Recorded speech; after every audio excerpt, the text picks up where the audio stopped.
Hi everybody, it's Jeff Hopper back with Jeffrey Cranford, and we are talking about stories from the 2016 Lynx Players magazine. And I have to tell you, Jeff, that when this particular story became an opportunity, I just about fell out of my chair because, like you, I was born in the 60s. I was a child in the 60s, and I have old little pictures in my head of sitting in front of a very old TV screen and watching men walk on the moon.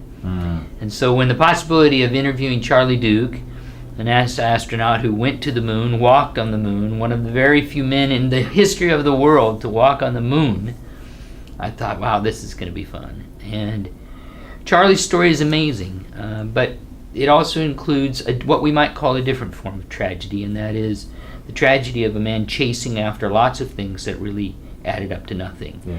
And even in all of that meteoric rise, to use an astronomical term in this context, that meteoric rise for him to become an astronaut, walk on the moon, all that was required of that, to leave that, go into business, be very successful at it, and yet things were disintegrating. Yes. His family was disintegrating, his soul was disintegrating. It was the classic case of the ladder against the wrong wall.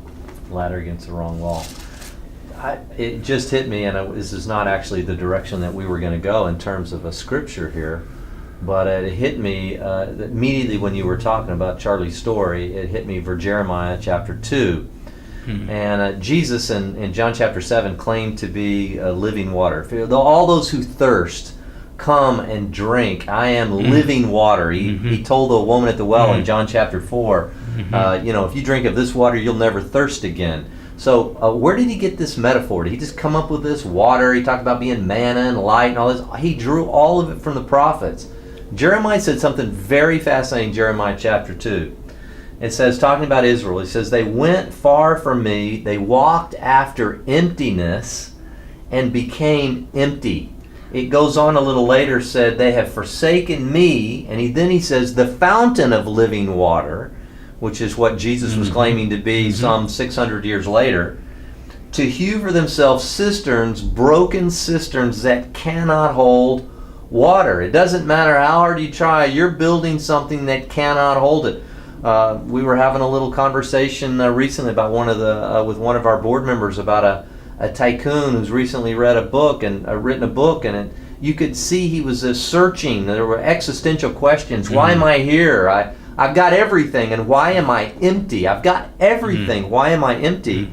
And it's a little bit, it's cyclical. We think somehow we've arrived, we've exceeded with education and all this through the years, and now, Voltaire's, the age of reason and the French Revolution, and we're going to rid ourselves of religion and all these constraints. It's just recycled stuff. People walk after emptiness, they're going to become empty.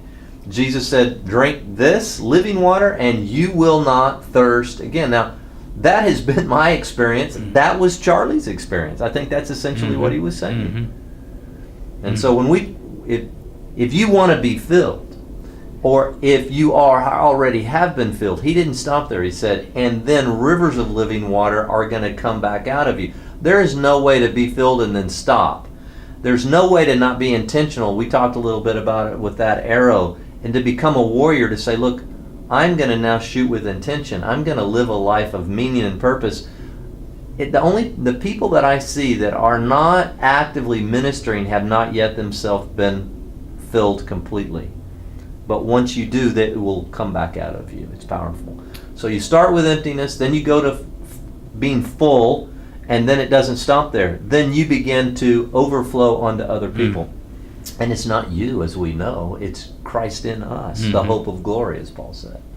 I love it, and it's a beautiful thing to watch in a person, too. I'm not strong enough to play golf right now, but I am strong enough to go eat. And one of my buddies said, hey, come on, let's go over to my club, we'll have lunch yesterday. And this is one of those guys who, this is it. I mean, his life has been radically changed from the pursuit of things that really don't matter. And so now, he sits here, he's like, okay, our meal comes, let's pray. And I mean, his prayer is spirit-filled, God-centered. Here's where, and right there in the middle of the dining room at the club, everybody's sitting. Something he never would have dreamed of before. filled. radically changed, filled, and starting to overflow to others. Well, we may do a series on this sometime in the future. I'll say this last little thought. I think that's why it's difficult, by the way, for a wealthy man to enter the kingdom, is because the list of pursuits that you imagine will fill you are just longer than someone who's poor. If you don't have much, you've come to enter yourself pretty quickly. If you continue to possess and continue to have, well, maybe one more trip, or we've been to 40 countries, but we haven't been to that 41st country.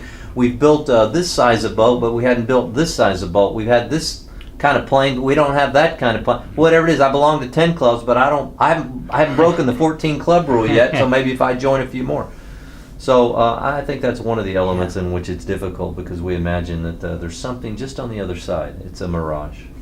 It's a mirage. It's a mirage. Well, we'll come back. We're going to talk a little bit more about Charlie Duke's story in our next segment, and we'll see you then.